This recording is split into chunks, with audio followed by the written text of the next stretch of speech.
في زبونه اتصلت بيا وقالت لي يا ام عمر انا هتجنن واكل من الفطير بتاعي. فطبعا انا سالتها انت منين وعايزه كام فطيره، وقلت لها حاضر من عينيا هعمل لك اللي انت عايزاه. فالمهم سالتها قلت لها انت عايزه الفطير امتى والساعه كام؟ قالت لي انا عايزاه يوم الجمعه الساعه 10 الصبح. فقلت لها عيني.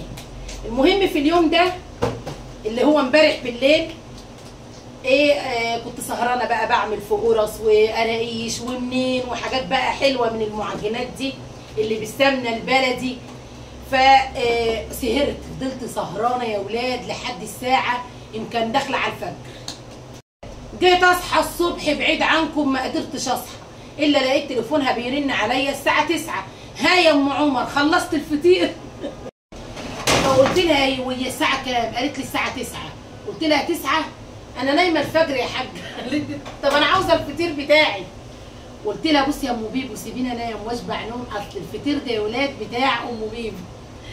قلت لها سيبيني انام واشبع نوم وانا هعمل لك شويه فطير وانا عندي وعد يا ام بيبو هتاكل النهارده شويه فطير وحياه غلاوتك عندي هتفضلي تدعي لي عليهم العمر كله.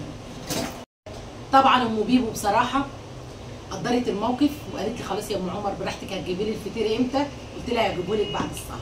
خلاص اوكي مفيش مشكله. نمت وكملت نومي وقمت يا قلبي عملت لام بيبو احلى فطير في الدنيا.